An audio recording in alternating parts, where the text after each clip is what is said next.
Welcome to the Be Well, Be Keto podcast, where we showcase ordinary people who have achieved extraordinary results. Your host is the high energy girl, Tracy Gluhite.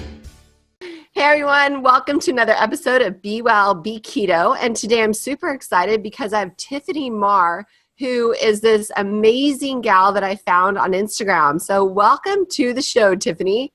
Well, thank you very much. It's great to be here today. Well, I've heard your story before, and I think that it is so inspiring, especially, well, I don't want to ruin it for you. So for people who don't yet know your story, why don't you just tell us a little bit about yourself?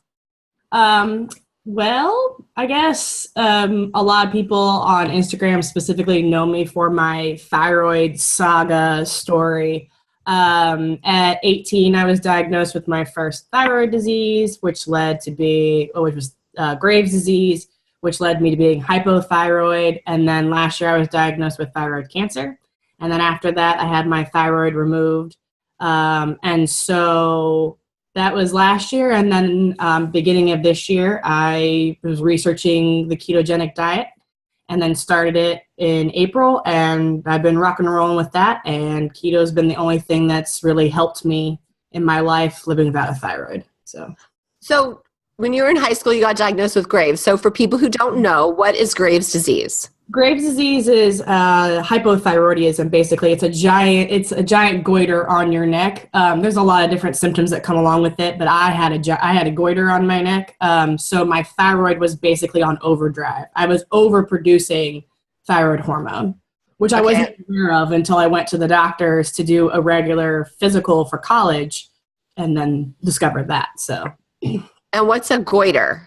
Oh, it's basically just like an enlarged nodule on your neck that attaches to the thyroid, basically. And so you didn't have any symptoms? Not that I'm aware of. I mean, looking back, I might have. But when you're in high school, when you're constantly active, you don't even think about, like, why am I having heart palpitations? And why do I have, like, crazy amounts of energy at 4:00 in the morning. I did marching band in high school, and when we would do competitions and we'd have to be up at 3 a.m. and be at the school by 4, I was like ready to go. And people were like, what's wrong with you? I'm like, I have no idea. And I'd be ready to go competition at, 4:00 in the morning. We'd go all day, come home at 11 o'clock at night, and I'm still like rocking and rolling, like, yeah, let's do this. And then I'd crash, and I had no idea why that was happening. So you were the high energy girl. I was. Okay, so that's the symptom probably, because most high school kids are dragging their butt out of bed. What instrument did you play? I played the alto saxophone, and I did that, and then I was also the drum major my junior and senior year, so I was the one conducting the band, which was kind of cool too. That is so cool. I wish my youngest played saxophone, and I was so wanting him to do the band. Mm-hmm. But, because I think you develop really good friendships too, right? Yeah, you do, and I was a pretty active kid in general in high school, and it also kept me out of trouble. Not that I'm a troublesome kid, but I was so busy I didn't have time to do anything else. So Yeah, most kids, they should make that a requirement in high school that you have to be involved in something. Yeah, it's good because you develop bonds with people. It's friendships. It gives you something to do, keeps your mind active, because I feel like if you don't do anything, that's kind of when you get into that slump of like just you don't want to hang out with anybody and you just kind of want to hide away. And I think it's important for people to develop friendships. And activities like that is one of those things that helps. So yeah. So you're in high school, you develop Graves' disease. How many years later did that turn into cancer? So sorry, go ahead. Well, I was just thinking in my head. What did they do to treat the Graves? Okay, so I got diagnosed with Graves' disease the summer right after high school before I went into college. Then what they do for that, usually most typical endocrinologists, that's where my primary doctor sent me to a place to get an ultrasound and a biopsy. Then they officially diagnosed me with Graves, and then I went to an endocrinologist. And typically most endocrinologists will go ahead and do radioactive iodine, which is basically, for people that don't know, is the destruction of your thyroid tissue.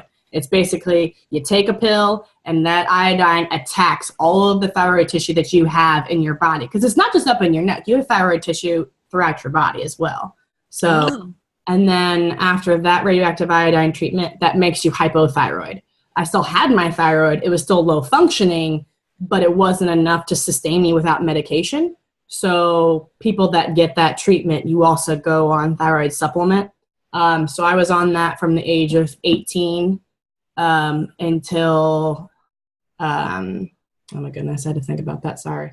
Until last year. So I'm 28. I turned 28 this year. So until last year when I got diagnosed with thyroid cancer. So the better part of 9-ish years.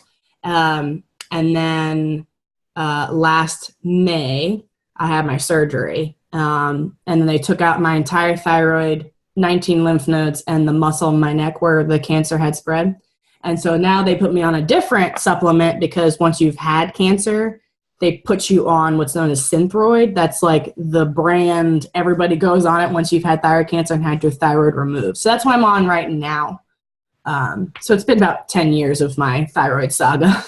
Now, did they change your diet or anything along the way at all? No, they didn't make any suggestions to that.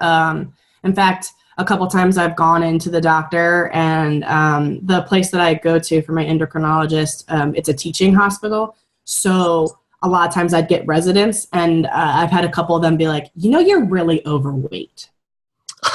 Fantastic. Do you want to give me some suggestions? I'm like, I have thyroid problems. What am I supposed to do? And of course, so then I discovered keto. So that's I'm sure we'll get to that in a minute, but yeah. So wow. No suggestions on diet, just eat better and exercise. Yeah, so you were hyperthyroid, and when you were hyperthyroid, when you had Graves, were you thin and then they put you into hypo and then you gained the weight? Yeah, so I wouldn't say I was like super thin in high school. I was a lot skinnier than I am now, which it doesn't bother me at this point, but we all were. Don't we wish we would have appreciated it back then?